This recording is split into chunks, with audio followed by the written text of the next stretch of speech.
Thank you for watching our coverage of the Daisy Nationals. What's it like to be a competitor and what's it like to be their coach? Well, it's time we find out. Let's talk to some of the shooters and the folks that helped them reach their potential and make it to the big show.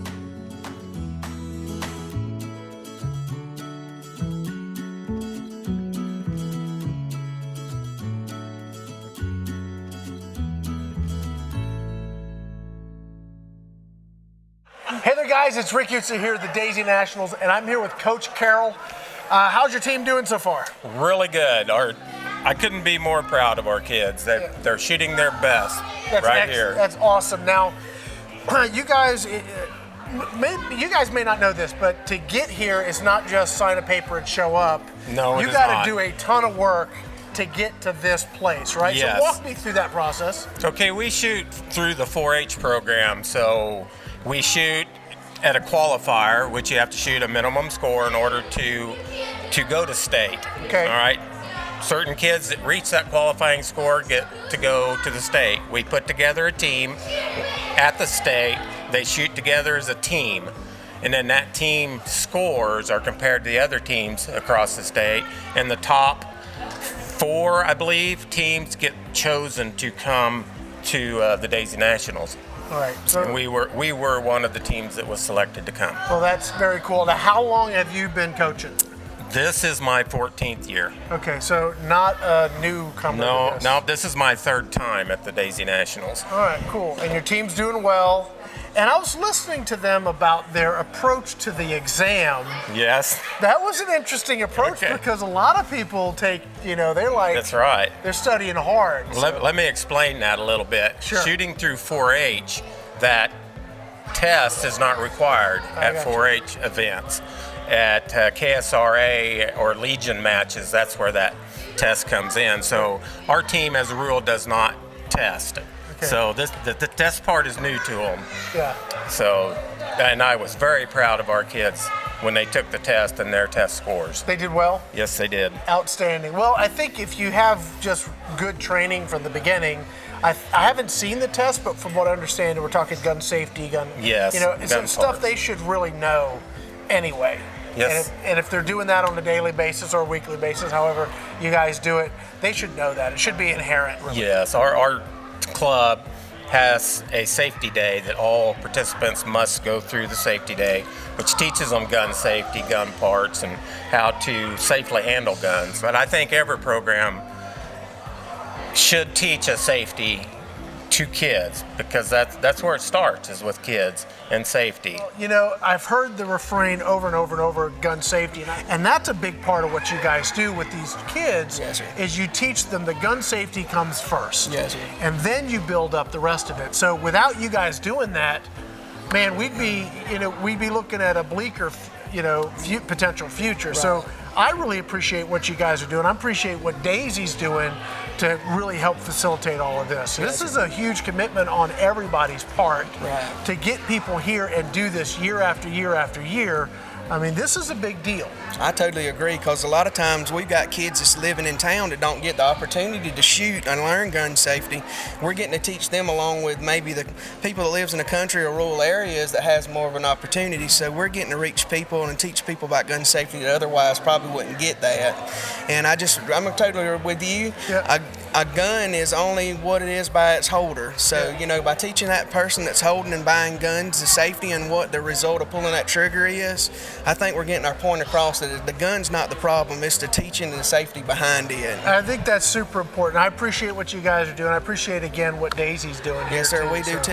Hey guys, my name is Naomi Utzler. I'm here with Airgun Web. We are at the Daisy Nationals with, introduce yourself. I'm Michaela Milburn, and I'm from the Reno County shooting sports team. Now, are you doing air rifle or BB? I shot the air rifle match, and then I helped coach our BB gun team. Oh, cool. So you're an assistant coach? Yes. What's that like? It's really fun, and going through the BB gun program, I've gotten to learn a lot, and then being able to teach the kids, it has been a really cool experience.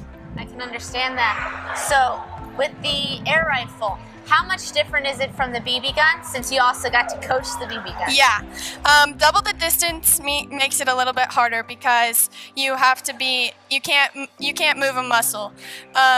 And then it's a little bit heavier of a gun, I would say.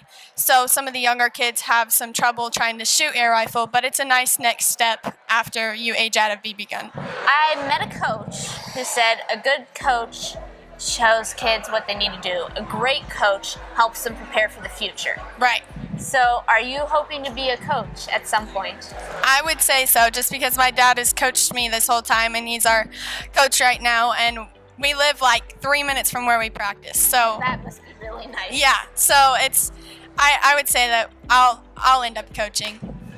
Tell me, like, as a coach, it's got to be very different teaching and coaching BB to coaching air rifle, right? So tell me some of the differences you have there.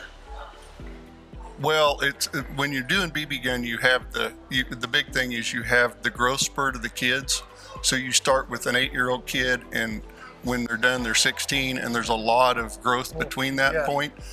But once they get past that 16-year-old age, they're not growing as fast, so they can be more accurate with their positioning and their repetition, and that's what it's all about, is doing the same thing the same way every time consistently. So yeah, that's what we struggle with in BB gun, is I will have kids that will grow 6 inches in a year. Wow. I had never thought of that as a challenge as a coach, but I mean, they may grow this way, that way. Yeah, I mean, they grow all different ways. Yes, they do. That I had not thought of that. And the mental part of it too is when they're young, it's hard for them to grasp the concept of focusing and that. And as they get older, they get more and more. They get better at that. So, and what I did not realize was a huge difference, and we talked about a little bit in some of these interviews. With BB, you can be right there with them, but on air rifle, once it starts, you can help them with the sight in, but once that starts, you guys are hands off. We are hands off. Correct. Yeah. We and basically with my daughter is I'm in the room when she's sighting in, and I leave the room. Gotcha. I just leave because I can't do anything, and it makes her nervous for me to be there watching her make a mistake. So I gotcha. And how did your shooters do for you today? pretty good. Yeah. It's a completely different discipline. I've tried shooting 10 meter, and you guys don't shoot precision where you have all the gear. Right. It's sporter where you wear regular street clothes, you 3-position. It's not just standing. Right. But it is technically very difficult to shoot very accurately at 10 meters with that. It is a whole thing. Yes, it is. It's not easy. It is not easy. Yeah. And they struggle with the repetition and getting in position, and that's what we worked on when we got done, was the girls learn more about how to perfect that. Don't move your body, don't move your scope, don't move yourself. So yeah. Hi, I'm John Palmieri. And you're with what team? We're with Cherokee County 4-H from Georgia. Okay, so how long have you been doing this BB gun competition? This is my first year competing with BB guns. Okay, so is this your first year at the Nationals or your first year in general? My very first year in general. Oh, wow. So you're a green person. You got a green person. How are you liking it so far? It's been a lot of fun so far. I feel like I've made a lot of improvements and just excited to come back next year. So I heard there was a test on Friday, and there have been a lot of different study ideas for this test. What was your way to prepare for the test, if at all? So our great coaches, Michael and Selena Temples, they got us a study guide for this test, and we just practiced and practiced. And so we felt good, and then we practiced some more. And we just did that until we took the test, and all was said and done. How do you think you did, though? I feel really confident about the test, so I'm hoping I did great.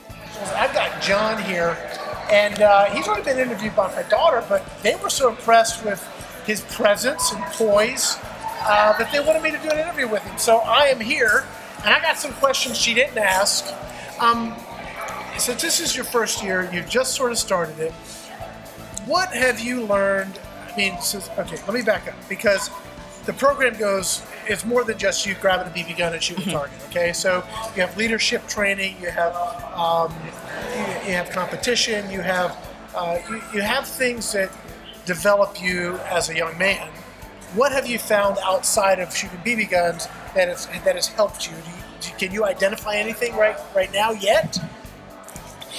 Honestly, I feel like it's just being a better team player. Okay. Between working with other teammates and just getting to know people better. Okay. Well, that in and of itself has a lot of value, because if you can learn how to work with others and everybody has their strengths, and you can help somebody with their weaknesses, they help you with your weaknesses, then the whole team is better as a whole. If you can learn that teamwork now and how to work well with others, man, that alone is just a lot of value. Yeah. So, last question. I know you're looking to go to air rifle. Do you have any aspirations to go beyond air rifle to maybe precision? Do you see this as like a college scholarship kind of opportunity, or just fun for you? Right now, I feel like it's just a fun thing to do, but I hope it can turn into one day becoming a scholarship for me. And I think that is a worthwhile goal to go after. Man, I really appreciate the time. Thank you. Thank you so much. Good having you. What do you enjoy most about working with the kids? And I guess two questions. What's the most challenging? And what has been the most rewarding? The most rewarding is really just watching the kids succeed. Okay. I started, just like with Abigail, who you had on earlier, I started with her when she was, 8, 9, somewhere in that age range.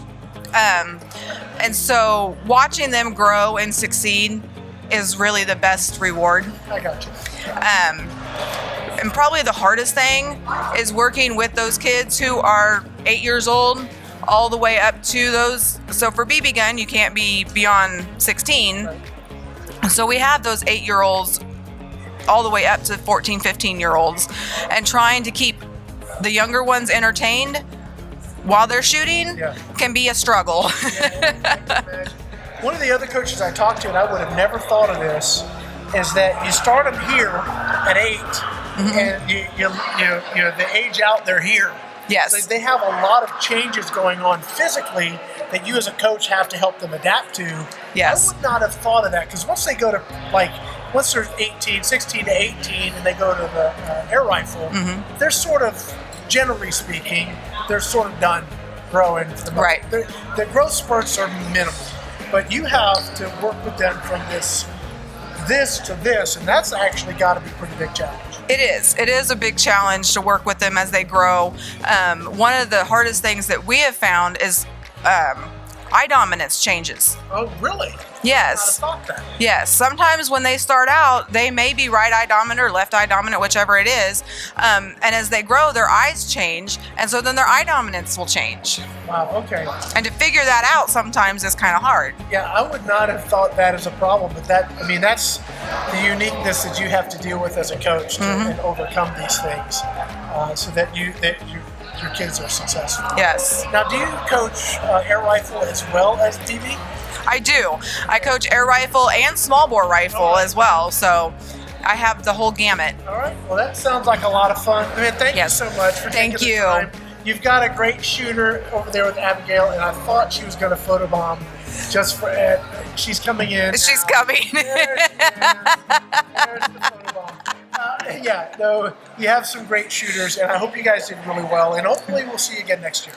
We'll be back as long as we qualify. All right, guys, that's going to be it for now. My name is Rick Husser here with Airgun Web, the Daisy Nationals. Thanks for watching.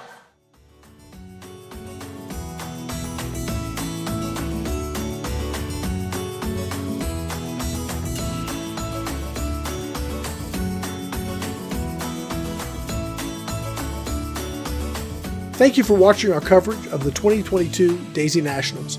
It was a privilege to be part of this great event and witness firsthand Daisy's commitment to youth shooting sports and shooter education. If you want to learn more about these programs and even learn how to jumpstart your own youth shooting program, please visit www.daisy.com. Thank you again for watching.